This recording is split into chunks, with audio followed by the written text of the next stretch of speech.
Europe. Vincent Herouet, des émeutes au Kurdistan en Irak. Depuis lundi, les manifestants accusent leurs dirigeantes de les avoir trahis, d'avoir ruiné la province en ratant l'indépendance. Oui, c'est une histoire qu'on ne risque pas d'entendre à la radio de Barcelone. Ce qui se passe au Kurdistan est une douche froide pour tous ceux qui ignorent que la liberté coûte cher et qu'elle peut même vous ruiner. Fin septembre, les Kurdes d'Irak ont voté pour l'indépendance. Référendum illégal selon Bagdad, évidemment. Un raz-de-marée pour le oui, évidemment. Et il n'a impressionné personne. Le gouvernement irakien a décrété le blocus de la région. Les voisins qui tiennent leurs propres Kurdes à l'œil ont applaudi et les grandes puissances ont laissé faire. Le pire, c'est que le régime irakien a aussi envoyé l'armée qui a repris le contrôle de Kirkouk, la grande ville pétrolière que les Peshmerga avaient annexée. Le robinet des pétrodollars s'est donc refermé et du jour au lendemain, la moitié de la population, la moitié de la production est tombé.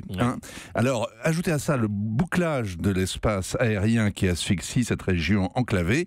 Et les habitants d'Erbil ont donc touché terre. C'est brutal. Depuis un quart de siècle, ils vivaient à crédit comme des pachas, alors que le reste de l'Irak se débattait dans le chaos. Et bien soudain, ils se retrouvent assommés. Les entreprises s'enfuient. Les salaires ne sont plus versés. L'électricité est coupée 20 heures par jour. On se croirait au Venezuela, mais sans le soleil. Et la crise politique s'est ajoutée à la crise économique. Massoud Barzani, le Peshmerga suprême, l'indéboulonnable président, est déboulonné. Il dénonce la trahison de ses rivaux, clan contre clan, comme jamais. Il n'y a plus de président et aucune date pour une présidentielle, car personne n'est pressé de retourner voter. D'ailleurs, les Kurdes se sont mis soudain à détester les politiciens. Des incapables, des corrompus, des traîtres.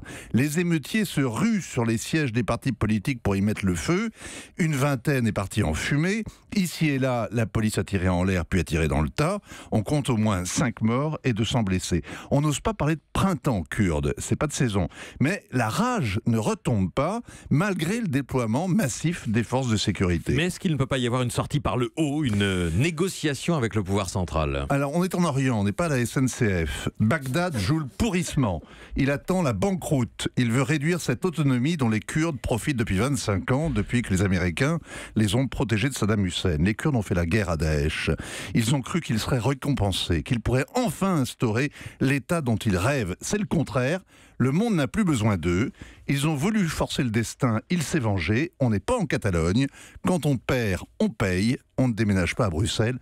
La tragédie kurde, c'est vraiment pas un conte de Noël. Vincent Herouet, Hélène? On a vraiment l'impression, à vous entendre, Vincent, que les Kurdes ont été les idiots utiles, en quelque sorte, de la lutte contre Daesh et qu'aujourd'hui, ils sont complètement seuls au monde. C'est ça. Il y a un proverbe kurde qui dit « Les Peshmerga n'ont que les montagnes comme amis ». Je vais y arriver. Les Peshmerga n'ont que les montagnes comme amis. Europe. Europe 1.